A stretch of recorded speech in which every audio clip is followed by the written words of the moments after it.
Barbara of Cilli's journey into the heart of imperial power began not with conquest, but with a marriage one orchestrated as much for dynastic convenience as it was for political survival. Born around 1392 into the ambitious house of Cilli, a noble family from what is now Slovenia, Barbara was the daughter of Count Hermann II of Cilli, a man who understood that proximity to the throne meant protection. By securing a marriage between his teenage daughter and King Sigismund of Luxembourg, then King of Hungary and later Holy Roman Emperor Hermann, accomplished something few nobles could. He positioned his bloodline within the empire's inner sanctum. Sigismund, for his part, had motives beyond alliance. He had recently suffered the loss of his first wife, Mary of Hungary, and was desperate to solidify his hold on Hungary in the face of mounting political instability and Ottoman pressure. Barbara, barely 15 at the time of her marriage in 1405, entered this arrangement not as a beloved consort, but as a calculated pawn. Still, she proved anything but passive. By the time she was crowned Queen of Hungary in 1408, Barbara had already begun cultivating relationships at court not out of affection, but necessity. Court records describe her early years as unusually quiet for a queen consort, which in itself aroused suspicion. She did not parade herself through charitable acts or indulge in typical royal pastimes. Instead, Barbara studied languages, kept close counsel with astrologers and scholars, and began compiling what chroniclers referred to as a registry of signs and properties. Whether this referred to esoteric studies, medicinal knowledge, or even early alchemical interest remains debated. What is clear, however, is that Barbara was learning how to survive in a world where women were visible, but rarely listened to unless they made themselves feared. Her physical beauty was often remarked upon in courtly chronicles, but always followed by qualifications cold, calculating, intelligent, beyond comfort. Unlike other queens who leaned on their husband's favor, Barbara operated with a growing sense of autonomy. Sigismund, frequently distracted by imperial duties and military campaigns, left her to manage domestic affairs in Hungary, a responsibility she embraced with unnerving efficiency. She managed estates, dispensed favors, and more controversially began accumulating wealth and loyalists outside the emperor's inner circle. This independence began to sour her image among the court's more conservative elements. Rumors circulated of secret meetings held at night, of mirrors covered during thunderstorms, of midnight prayers not addressed to Christ, but to nameless figures. In truth, Barbara's patronage of alchemists and mystics may have been less about occult power and more about consolidating knowledge. She was one of the few royals of the time who kept a personal library and reportedly owned volumes on astronomy, pharmacology, and hermetic philosophy. Still in the eyes of an increasingly Catholic orthodoxy, Barbara's curiosity walked the edge of heresy. Her marriage to Sigismund was not without its theatrical tensions. The emperor, known for his own capricious behavior and overconfidence, often clashed with Barbara in matters of estate and inheritance. She sought real power. He expected ceremonial loyalty. Their disputes became public after 1414, when Barbara began demanding legal claims to territories inherited through her father's Cilli lineage. Sigismund initially granted her stewardship over several castles and towns, but as she grew bolder in her assertions, including autonomous taxation and appointment of governors, Sigismund's patience waned. What followed was an uneasy truce between two monarchs who happened to be married. In court ceremonies, Barbara played the part of the elegant consort, but behind closed doors she was assembling something closer to a shadow court. Her retinue included not only minor nobles in attendance, but scribes, translators, and individuals referred to as consultants of the stars. This group, half brain trust and half protection circle, acted as both advisors and intermediaries, allowing Barbara to circumvent the imperial bureaucracy and conduct parallel negotiations for property loans and favors. Her influence continued to grow in ways that alarmed the established nobility. By the early 1420s, she was regarded not simply as Sigismund's wife, but as a sovereign figure with her own network of patrons and agents. Chroniclers of the time, particularly those loyal to the church, began referring to her as the Black Queen, a label that simultaneously acknowledged her authority and cast it in the shadow of the forbidden. One obscure account from the Franciscan friar Marinus of Pressburg mentions a disturbing banquet at Barbara's castle in Tata, Hungary. According to the friar, the feast featured an elaborate performance in which actors depicted the planets and elements, giving homage to a queen of the cosmos. What disturbed Marinus was not the theatrics, but the guests, a mix of Eastern merchants, Jewish scholars, and Slavic nobles, and the unfamiliar prayers whispered before a toast. The event would later be cited as evidence of Barbara's heresy, though no formal charge had yet been made. But her growing network came at a cost. The more Barbara asserted herself as a parallel authority, the more enemies she accrued within Sigismund's court, many of whom began feeding the emperor with subtle accusations of betrayal. Some claimed she was colluding with the Hussites, others that she was diverting funds meant for imperial campaigns. Most of the allegations were unprovable and perhaps untrue, but they sowed seeds of doubt in Sigismund's already fragile trust. Barbara had risen from a teenage political pawn to one of the most powerful and enigmatic women in Central Europe. But her power, unconventional, esoteric, and built on uneasy alliances, had made her vulnerable. What had begun as a marriage of convenience was turning into a cold civil war, and those who once bowed in loyalty were beginning to whisper in corners. What remained to be seen was how far they would go to silence her. By the mid-1420s, Barbara of Cilli's position had transformed from that of an ambitious queen consort to a perceived threat lurking within the imperial machine. Her command of estates, manipulation of court alliances, and pursuit of forbidden knowledge had shifted the perception of her from sovereign to sorceress, not by any dramatic act of rebellion, but through 1,000 quiet assertions of independence. Yet it was her growing reputation as the alchemy queen that would become the most damaging, attracting both awe and fear. Barbara's fascination with alchemy, both as metaphor and method, was not unusual for the age. Nobles throughout Europe funded secretive laboratories in the hope of transmuting metals or discovering an elixir of life. But unlike her male counterparts, Barbara's interest was interpreted not as philosophical curiosity but as moral deviance. She funded scholars who dabbled in what was then called natural magic. She collected treatises from Arab alchemists, Kabbalistic mystics, and Byzantine physicians. And she employed advisors from far-flung regions, many of whom did not speak Latin, something that deeply unnerved her Hungarian courtiers. Perhaps more threatening than her scholarship, however, was her independence in political judgment. Sigismund, now both King of Hungary and Holy Roman Emperor, had come to rely on Barbara as a logistical authority in his absence. Yet he remained increasingly uneasy about her self-appointed shadow cabinet. This informal council, which included her cousin Frederick of Cilli, a Jewish physician named Elias of Trenchen, and a Slavic astrologer known only as Pavol, was perceived as a subversive body operating parallel to imperial authority. Sigismund's advisors grew anxious. They accused Barbara's inner circle of manipulating trade routes, intercepting diplomatic missives, and even practicing necromancy. In 1427, a chilling event solidified this paranoia. A young scribe assigned to the imperial chancery was found dead in the palace cellar. His body bound, his tongue cut out, and a strange rune etched into his chest with a heated iron. No formal investigation was recorded. No suspect was named, but the implication was clear: the court had secrets, and someone had died to keep them. Whispers intensified.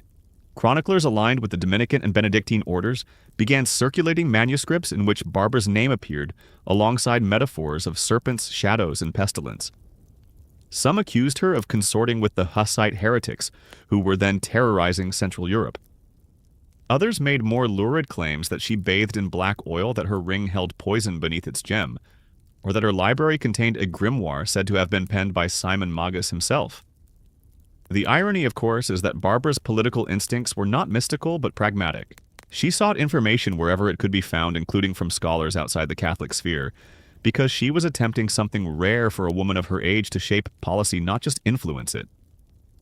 But the optics of her methods, particularly in an empire under religious strain, were toxic. Sigismund's responses were mixed. At times he defended her, praising her governance of Hungary during his imperial campaigns. Yet privately he began to restrict her access to key ministers and sensitive correspondence. Her correspondence with the papacy, once open, was quietly intercepted. Her allies in court began to disappear, reassigned, demoted, or in some cases found dead under suspicious circumstances. Her cousin Frederick, perhaps the most vocal of her supporters, narrowly escaped arrest in 1431 after being accused of financial irregularities. That same year, Sigismund removed Barbara's control over several key castles, transferring authority to bishops and loyal male nobles. In effect, Barbara was being contained, not yet banished, but increasingly boxed into a ceremonial role. But Barbara did not retreat. In a maneuver that enraged the imperial chancellery, she began granting charters from her personal estates, effectively operating a micro-kingdom within the empire. She approved the construction of fortified monasteries and quietly expanded her influence into Bohemia and Slovenia, where the Cilli name still commanded loyalty. This audacity provoked further backlash, not just from Sigismund's camp, but from the Habsburgs, who saw her actions as a direct challenge to their future succession plans. The strain in her marriage reached new heights during the Council of Basel in the early 1430s, as Sigismund sought to consolidate imperial unity and heal the schism with the Eastern Church. Barbara was accused both formally and informally of undermining the council's authority. Her enemies at court claimed she harbored sympathies with schismatics, and some alleged that her inner circle had distributed manuscripts critical of church corruption. One anonymous memorandum presented to the council, written in careful clerical Latin, made a damning assertion. The Queen's household doth preserve manuscripts that name the pontiff false shepherd, and record the workings of spirits not of this earth.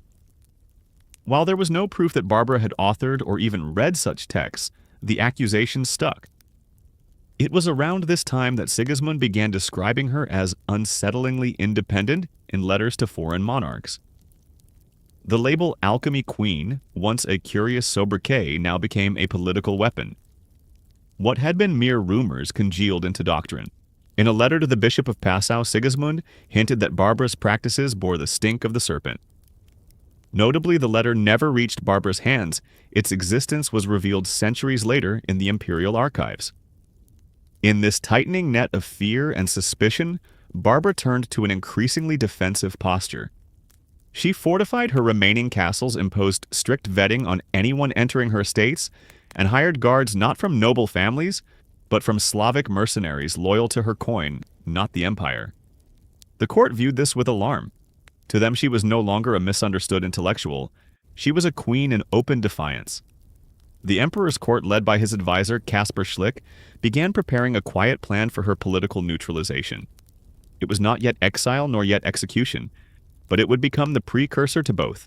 The time would soon come when Barbara of Cilli, the queen who had ruled, studied, and defied her way to unprecedented autonomy, would be stripped of all titles not by force, but by the slow, methodical turning of the imperial machine she once helped run. Barbara of Cilli's presence in the imperial court had become untenable.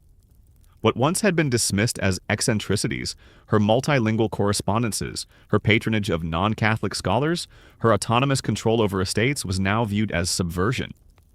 By the mid-1430s, the hostility toward her was no longer cloaked in veiled rumors or whispered slander. It was institutionalized. Her household was infiltrated, her movements monitored, and her allies marked for removal. But the most telling sign of her growing peril came not in the form of public trial or proclamation, but in an increasingly sinister pattern of disappearances and silences. In 1435, a palace steward named Janos Molnar was discovered, hanging in a disused corridor of Buda Castle. Officially, it was ruled a suicide, but witnesses noted that his hands bore rope burns inconsistent with a hanging, and a wax-sealed letter addressed to Barbara, found hidden in his tunic, vanished from the chamberlain's office the very next day. Molnar had served Barbara's inner circle for nearly a decade and was rumored to have compiled a list of court officials who had conspired to sabotage the Queen's communications. His death was a message. Shortly thereafter, a nun in the monastery of Tata, who had served as a courier between Barbara and reformist theologians in Prague, was publicly condemned for heresy. She was burned at the stake under ecclesiastical sentence, though no formal inquisitorial trial record survives. Barbara's written protest to Sigismund, which decried the execution as an abuse of church justice, went unanswered. Sigismund's own relationship with Barbara had now curdled into calculated distance. While he refrained from overt accusations, he began referring to her in the third person in his correspondence, the Lady of Cilli, a deliberate rhetorical demotion. The court no longer addressed her as Queen of Hungary, let alone Empress. More devastating still, she was denied access to key events, imperial meetings, ecclesiastical appointments, even funeral processions. Her social disappearance was being engineered before her political ruin was finalized. This strategy removal by erasure was typical of Sigismund's court. It did not burn its enemies at the stake. It quietly pulled them into the shadows and left them there to rot. Barbara was not immune. Her political authority evaporated when several of her charters were revoked under pretext of administrative irregularities. Her revenues were interrupted through legalese her retainers dismissed on minor infractions, and her letters intercepted and returned unopened. It was bureaucratic suffocation. Yet Barbara did not submit easily. She attempted to strike back not through rebellion, but through legal appeals. She invoked her marriage contract, her dowry rights, and her hereditary claims through the House of Cilli. She even appealed to the papacy in a final effort to preserve her standing as a Christian sovereign. Her letters, written in austere Latin and bearing her seal, argued that her exclusion was contrary to natural order and divine justice. The response she received, if any, was never made public. What did become public was the tightening surveillance around her. A rotating guard was posted near her apartments. Her personal correspondence were questioned, then replaced by Sigismund's men. The most chilling development came when her food began to be served only after passing through 2 layers of tasting, once by a court servant, once by a priest. Ostensibly, this was to protect her. In reality, it ensured her total dependency on imperial approval for her very survival. Tensions peaked during a banquet in 1436 when Barbara attempted to speak directly to the visiting envoys of the Polish king, Władysław III. She had hoped to negotiate a personal alliance through her Cilli kinship ties, perhaps securing a new protector outside Sigismund's crumbling trust. Midway through the banquet, she was abruptly escorted from the chamber under pretense of illness. The Polish delegation was quietly warned that Barbara no longer spoke on behalf of the court. From that point onward, no foreign dignitary was permitted an audience with her without Sigismund's written consent. By now, Barbara's psychological state was beginning to fray. Chroniclers describe her as withdrawn, impatient, and frequently given to moments of speechless rage. One servant later testified under interrogation that the queen would spend hours in her study tracing alchemical symbols into the condensation of her window glass, muttering phrases in a language he could not understand. Whether this was genuine mental deterioration or an intentional display of inscrutability remains unclear, but in either case, it further alienated her from the court. Sigismund was not yet prepared to imprison her outright. That would attract attention and possibly invite questions he preferred buried. But he did approve a quieter move. Barbara was ordered to Melnik Castle in Bohemia, a former royal residence now repurposed as a place of retirement for difficult royals. Ostensibly, it was presented as a retreat to preserve her health. In truth, it was Exile by another name. Melnik Castle was no dungeon. Barbara lived in a suite of rooms, had access to a chapel, and was allowed a small retinue. But she was for all intents and purposes under house arrest. Letters in and out were monitored, visitors were screened. Her financial accounts were held in escrow. Her books were vetted. One particularly damning entry from the castle steward's log notes that her library was cleansed of volumes unfit for Christian ladyhood. But even here, Barbara found means to resist. She began chronicling her own version of events in a now lost manuscript, referred to in later inventories as Liber Fragmentorum. According to a Bohemian monk who claimed to have seen it, the book included first-hand accounts of imperial manipulation, esoteric treatises on human will, and passages written in mirror script. No copies survive. The only evidence of its existence lies in 2 entries from a 16th century Jesuit inventory, which listed among forbidden texts burned for the safety of youth. The imperial court had succeeded in turning Barbara into a ghost. She was no longer seen, rarely spoken of, and entirely divorced from the halls of power. But they had failed to silence her completely. Her writings, however obscure, began to circulate among radical humanist circles in Bohemia, and among these fringe groups, Barbara was not seen as a witch or a heretic. She was admired as a philosopher queen, a woman destroyed by the machine she once oiled. That quiet admiration would not be enough to protect her. A final betrayal was already in motion, one that would not be swift but methodical. The very household meant to care for her would become the vehicle for her ruin. The court had removed her crown, her voice, and her allies, but it had not yet claimed her life. That too was about to change. Sigismund of Luxembourg died on December 9, 1437. With his death, the final political tether that had preserved any semblance of protection for Barbara of Cilli snapped. For years, the emperor had allowed her to linger in a legal and social limbo, simultaneously too dangerous to fully empower and too embedded to destroy outright. Now, with his passing, the full weight of the imperial apparatus could be brought to bear against her, and it wasted no time. Almost immediately, factions within the Holy Roman Empire and the Kingdom of Hungary began to contest succession. Sigismund's death had left a power vacuum that the Habsburgs were eager to fill, and Barbara, as his widow and a woman of significant property, became a liability. She was not merely a dowager empress. She was a potential rallying point for dissenters, a repository of court secrets, and a wealthy landholder in a moment when loyalty could be purchased by estates. Removing her from the political chessboard was not just vindictive, it was strategic. The process began under the cover of legality. Barbara's right to her dowry lands, guaranteed under her marriage contract, was challenged in the imperial diet. Documents were produced alleging that she had failed to fulfill certain obligations as queen consort, including charitable endowments and ceremonial responsibilities. These minor charges, laughably bureaucratic in comparison to her lifelong service, were used to justify freezing her income and reassigning several of her estates to Habsburg loyalists. Worse still, her reputation was actively recast through official channels. Letters circulated among clerics and nobles described her as the female pharaoh of Hungary, a phrase loaded with religious condemnation. In a sermon given in Vienna in early 1438, a Dominican friar accused her, without naming her directly, of enthroning herself among devils, holding court with astrologers, and preparing poisons under the guise of perfumes. No royal rebuke followed. Her degradation was being canonized in real time. Isolated in Melnik Castle, Barbara watched her world disintegrate. The household she had maintained shrank by the week. First her physician was dismissed, then her steward. Then her last private secretary was recalled to Prague and never returned.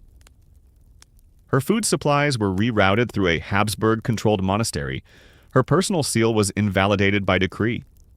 Visitors were no longer permitted without express approval from the Bohemian court, which never came. Within a month of Sigismund's death, her title was stripped. She was no longer referred to as Empress Dowager in official documents. Instead, she was labeled the widow of the late sovereign, a linguistic decapitation that struck deeper than any sword.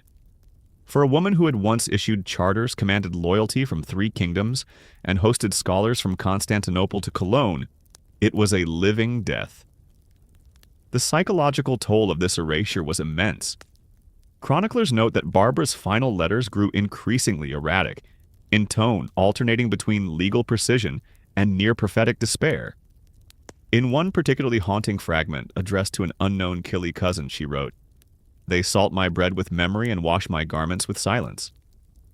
Let it be known that I remain unblessed, unbroken, and unburied." Yet it was not legal ruin or social isolation that would end Barbara's story. That final act would unfold not in the courts of Prague or Vienna, but within the gray stone halls of Melnik itself. According to later Bohemian sources, the shift began subtly. One of her long-serving attendants was suddenly replaced by a younger woman of uncertain origin known only as Clara. A week later, her personal confessor fell ill and was escorted away for treatment, never to return. His replacement, a Franciscan friar named Georgius, would later be implicated in several highly suspect deaths within noble households suspected of harboring reformist sympathies. Shortly after these changes, Barbara began to deteriorate physically. She complained of mouth ulcers, persistent nausea, and disorientation symptoms that mirror the effects of slow arsenic poisoning. She suffered blackouts and her hair began to fall out in clumps. Initially, she believed she had contracted a fever. But the pattern of her symptoms, intermittent and worsening only after meals, suggested something far more deliberate. She attempted to test her theory. A surviving entry from a castle servant's ledger indicates that Barbara once refused food for nearly 2 days, during which her symptoms noticeably improved. On the 3rd day, after consuming a simple stew, she collapsed. She was reportedly unconscious for 9 hours and awoke unable to move her left hand. When she demanded the dish be analyzed by her own servant, the pot was accidentally broken by Clara before it could be tested. There would be no investigation. The local magistrate, a Habsburg appointee, declared her illness divinely ordained. No physician was summoned. No alternative explanation was entertained. From that point on, Barbara was allowed only limited interaction with her staff. Her letters were no longer dispatched. Her voice, political, spiritual, and literal, was reduced to a whisper. In one of her last surviving writings, scrawled in the margins of a devotional text, Barbara copied a single phrase 3 times, non moriar sed vivam et narrabo. I shall not die but live and declare. It was both defiance and prophecy. But within weeks her condition worsened beyond recovery. Barbara of Cilli died on July 11, 1451. No official announcement was made. No grand funeral procession accompanied her to the grave. She was buried in the Church of St. Andrew in Melnik, with only a handful of retainers present. The chroniclers who once feared her rendered her death in a single line, Barbara, once empress, died in solitude. Her passing was a mercy, but mercy had little to do with it. Hers was not a quiet end brought by time or age. It was the slow, calculated conclusion of a political elimination, a killing not with sword or gallows, but with powder, isolation, and silence. And though she would be remembered in official histories as a dangerous anomaly, a cautionary tale about women who sought power, the reality was far more disturbing. Barbara had played the imperial game. She had simply played it too well, and for that she had to be undone. Exile to Melnik Castle had already stripped Barbara of Cilli of her authority. But after her husband's death and the onset of her mysterious illness, what followed was a systematic dismantling of her remaining identity. Once Empress of the Holy Roman Empire and Queen of Hungary, Barbara was now regarded as a tolerated embarrassment too well connected to dispose of publicly, but too dangerous to be left unmonitored. The term house arrest suggests legality and even comfort. Barbara's reality was slow-motion psychological annihilation. In Bohemia, the Habsburgs had moved swiftly to consolidate their position in the wake of Sigismund's death. The next emperor, Albert II, was a cautious man married to Sigismund's daughter Elizabeth. His primary goal was stability. Barbara, independent, well-connected, and dangerously intelligent, was a source of disruption. By removing her from any potential political role and rewriting her legacy, the court ensured she would become irrelevant before becoming dangerous again. Within Melnik, her existence became monotonous and grim. The guards who watched her changed weekly, a tactic clearly meant to prevent any familiarity. Her living quarters, once adorned with books and tapestries, were reduced to bare essentials. A clerk's log from 1439 reports that many of her belongings were removed for safekeeping, though no inventory was ever returned. It is likely they were confiscated and redistributed to Habsburg loyalists. Barbara's ability to communicate with the outside world was extinguished through layered control. She was forbidden to send letters without approval from the regional governor. Messengers who once ran her errands were reassigned. Even her writing materials were rationed quills, counted paper, inspected ink thinned to make forgery harder. Her only permitted correspondence was a monthly letter to a local Dominican abbess, whose convent was tightly aligned with the anti-Hussite clergy. The transformation from sovereign to prisoner was enforced not only through confinement, but through religious coercion. A team of priests, primarily Franciscans, were stationed at Melnik under the guise of spiritual support. Their real assignment was moral reprogramming. They viewed Barbara as a woman tainted by heresy scandal and unnatural learning. Each week she was required to attend confession. Her confessor, Friar Georgius, was known for his involvement in Bohemian purges of suspected Hussites. He subjected Barbara to interrogative confessions, blurring the line between spiritual healing and psychological torment. According to later reports, Barbara was forced to renounce her interest in alchemy and astrology and a firm belief in the Church's authority over all knowledge. One disturbing ritual is recorded in the writings of Friar Georgius himself. Barbara was made to fast for 3 consecutive days while seated in a stone chamber lined with icons and relics, during which she was not allowed to speak, except to repeat liturgical responses. The friar called it a purification rite. To Barbara, it was a humiliation ceremony, a degradation masquerading as salvation. Even in her reduced state, however, she posed a problem. Her body name and presence reminded everyone of an uncomfortable truth, that she had once ruled in parallel to the emperor, and that she had done so through networks and ideas the Church found difficult to control. And so a new narrative was forged, one that would retroactively justify her erasure. Barbara of Cilli, they claimed, was never a queen of virtue. She had consorted with heretics trafficked in forbidden knowledge and used her influence to advance unholy causes. The court's scribes and church chroniclers cooperated in this campaign of character assassination. Her reputation was reshaped into a grotesque parody, a scheming widow, a heretic queen, a seductress of sorcerers. One surviving sermon from 1440, delivered by a preacher named Petrus of Znojmo, presents Barbara as a cautionary example. The empress once turned her back on holy marriage and consorted with stars and symbols. She placed her faith in the furnace and in foreign tongues. Behold what comes to such as she silence shame and divine judgment. Yet the most damaging charge was one of open heresy. In 1441, the court declared Barbara excommunicated from the church. No formal trial was conducted. Instead, a statement of forfeiture was issued citing continued disobedience adherence to unchristian doctrines and refusal to renounce the enemies of Christ. The document stamped with the seal of the Archbishop of Prague invalidated her burial rights and allowed for the seizure of her remaining properties. This excommunication was not merely symbolic. It meant she could no longer receive the sacrament's own land or be honored in Christian ceremonies. It also justified retroactively the years of isolation and intrusion she had endured. To the public, she was now beyond redemption, her fate no longer tragic, but deserved. Meanwhile, inside Melnik Castle, Barbara's health continued to collapse. Her memory faded, her skin grew jaundiced. In one of the castle journals, a guard records seeing her sit for hours on the cold floor, speaking to no one with her hair undone and her books closed. Occasionally, she would scratch symbols into the wood of her chamber floor symbols that no one could decipher. And yet she resisted in the only way she could by refusing to confess guilt. Despite pressure from the clergy, she never publicly recanted her intellectual pursuits. She continued to refer to herself in the third person as Regina Hungariae, Queen of Hungary, even in notes never meant to be seen. Her dignity, though torn to ribbons, was never entirely surrendered. One of the last gestures of quiet defiance was a peculiar request made in late 1450. Barbara asked that she be buried not among the saints, but in a simple grave beside the river beneath a tree. The request was denied. She was instead interred under church supervision in a plain, unmarked crypt, her name left off official registries, her tomb unvisited for generations. In her final months, the court succeeded in what it had sought. For nearly 2 decades, it had turned a living sovereign into a myth of warning.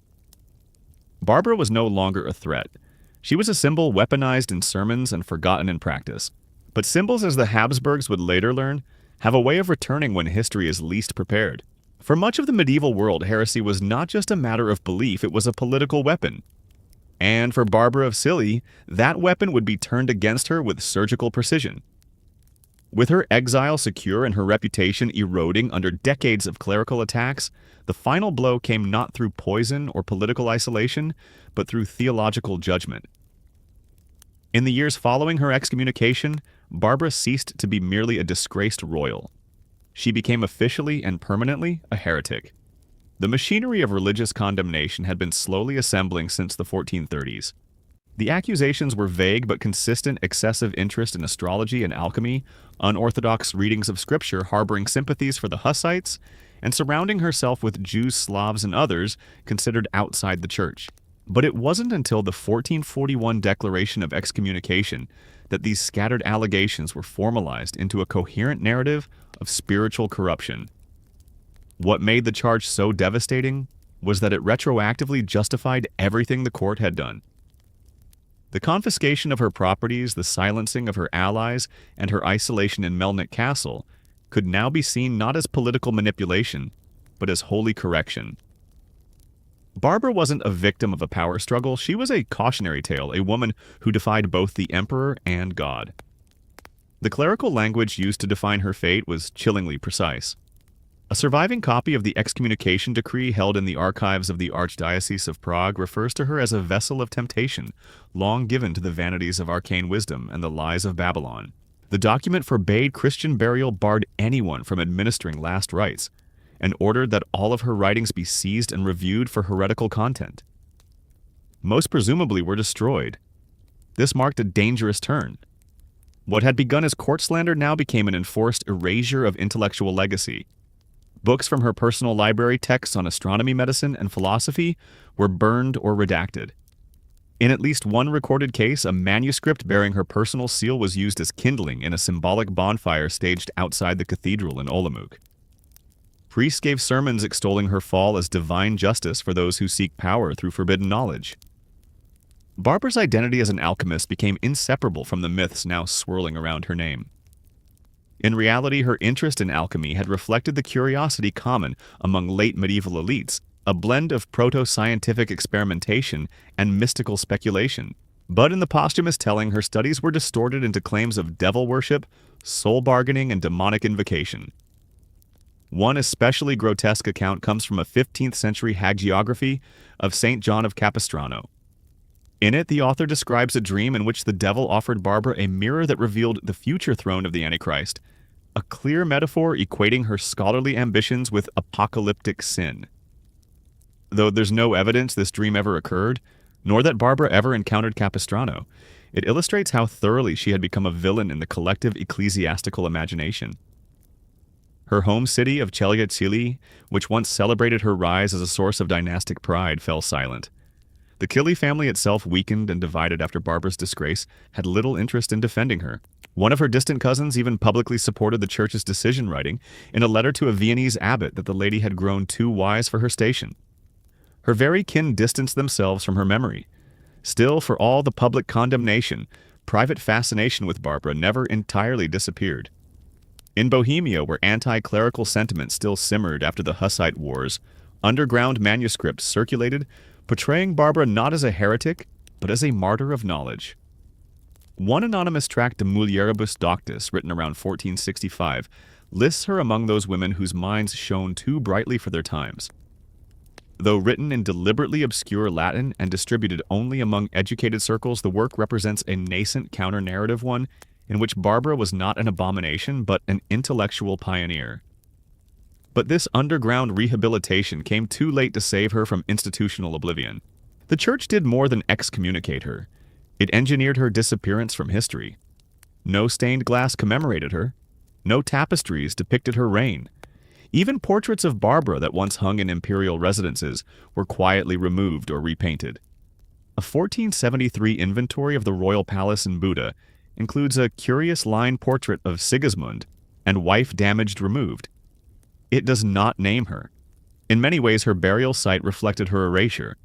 Officially interred in the Church of St. Andrew in Melnik, her grave was marked only by a crude stone slab. For decades, visitors passed over it without knowing whom it held.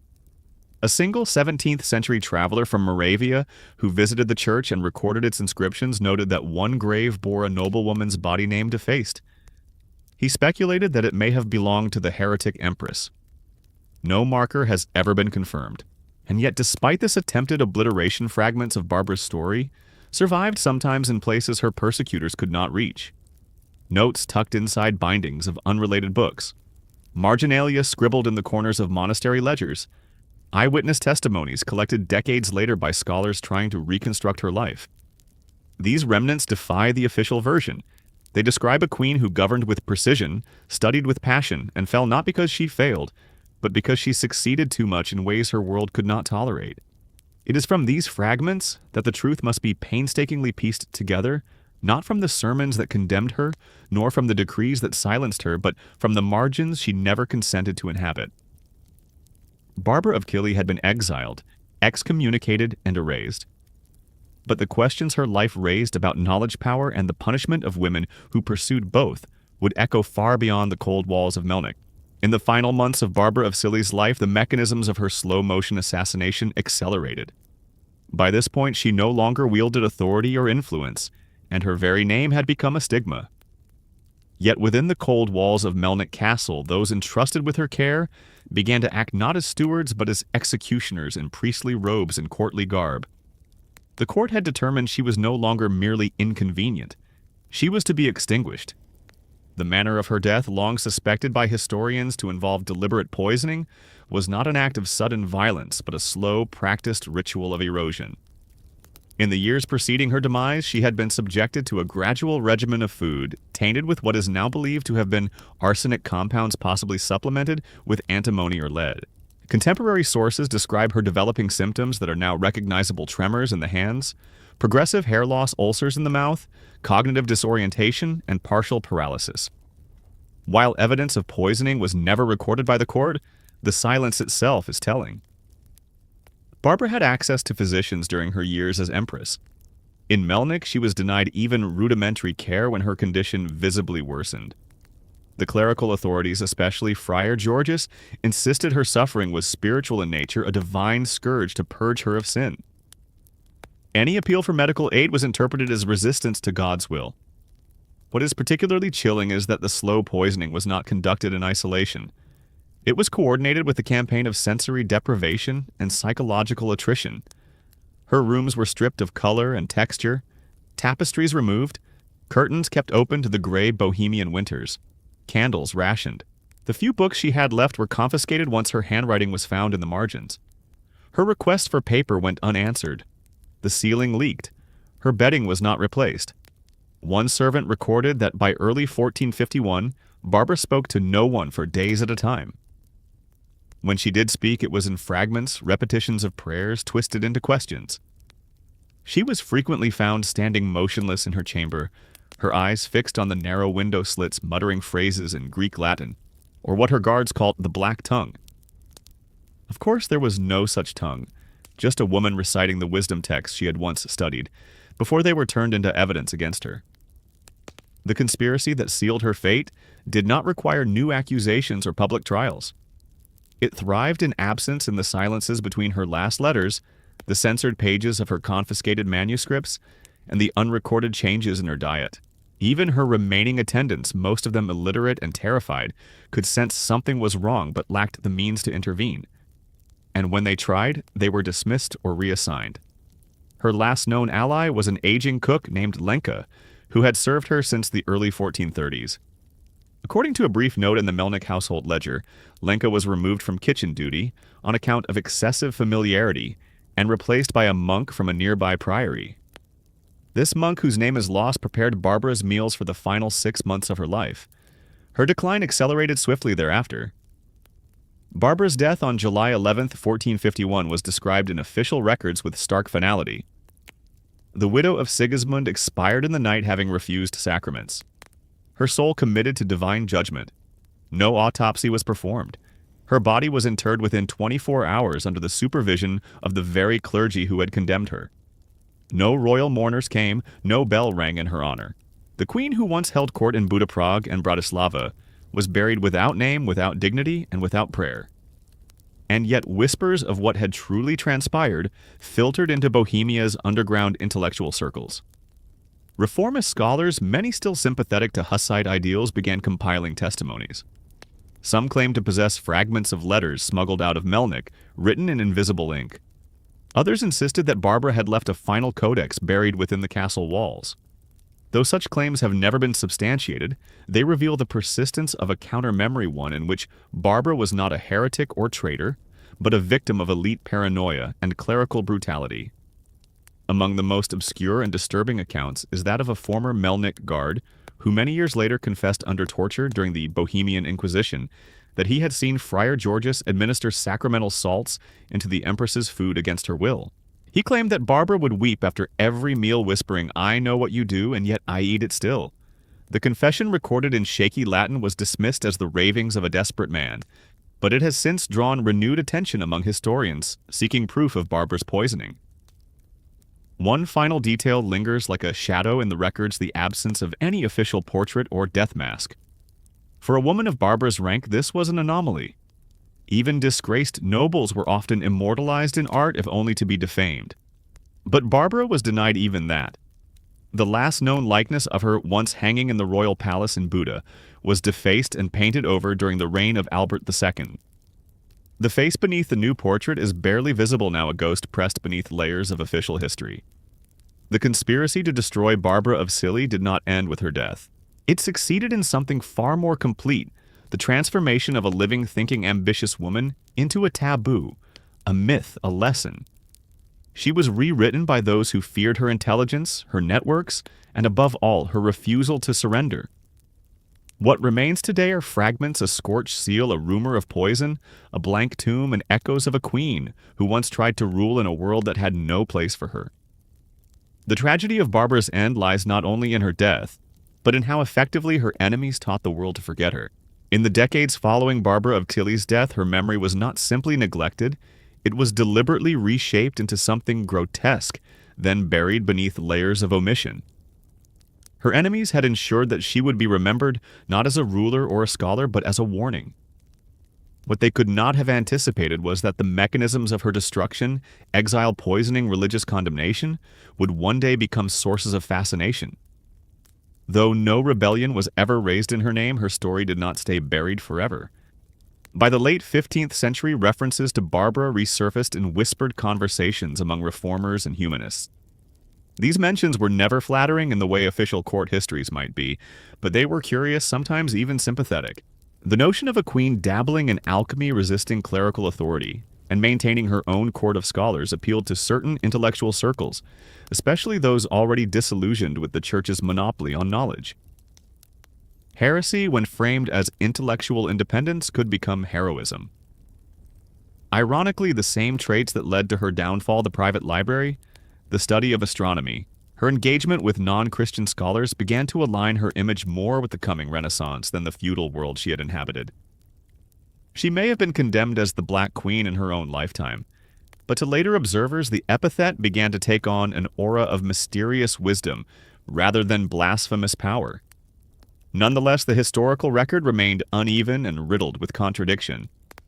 The official chronicles of the Habsburgs omitted her entirely or referred to her only obliquely. Sigismund's later biographers mentioned Barbara only in relation to her excessive ambition and moral laxity. The church's archives, too, were careful to frame her as a spiritual failure.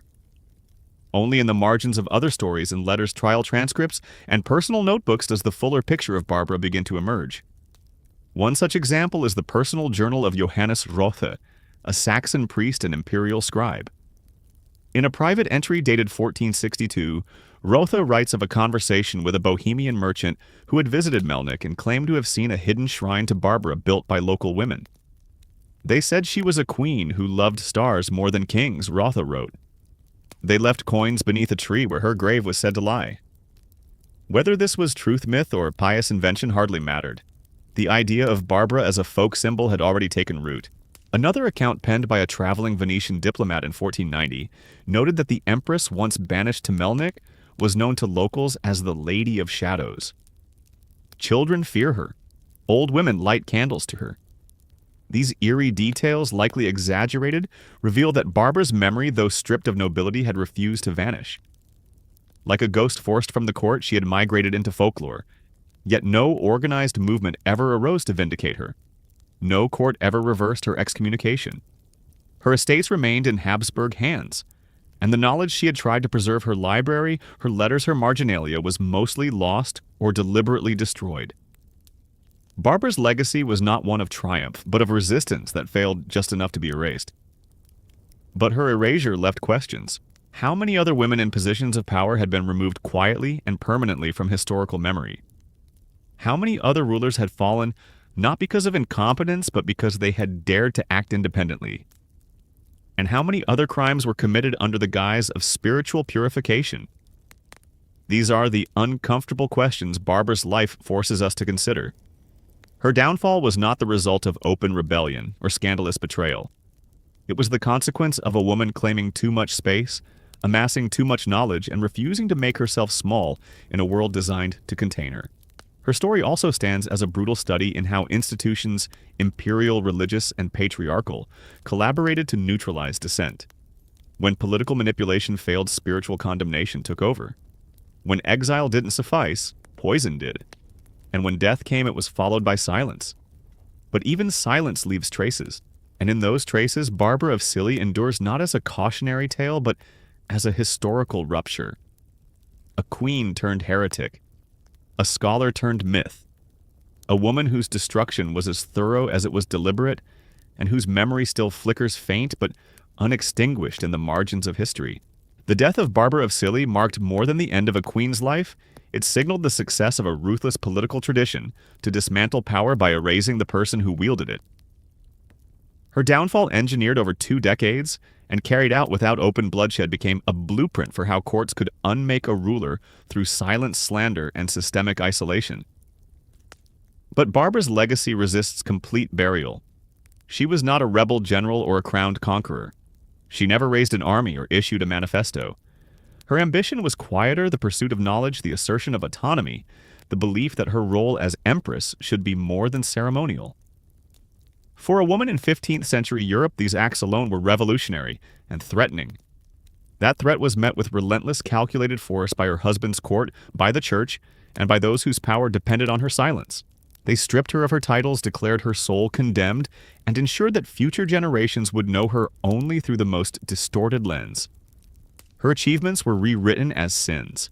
Her intelligence became deviance. Her curiosity became damnation. Yet even within this orchestrated collapse, something of her endured. In scattered letters, second-hand accounts, and whispered folklore, the truth pulses beneath the distortion. She was not the caricature drawn by clerics and courtiers. She was complex, learned, stubborn, and entirely unwilling to be ruled in silence. Her enemies saw this and decided it could not stand. Today, Barbara of Cilli remains a marginal figure in most official histories. But for those who read between the lines, her story offers something rare, a case study in power, gender, and institutional fear. Her rise challenges assumptions about female agency in medieval Europe. Her fall exposes the lengths to which systems will go to extinguish those who cannot be controlled. And her shadow, long and silent, reminds us that forgotten voices are not always lost. Sometimes they are simply waiting to be heard again.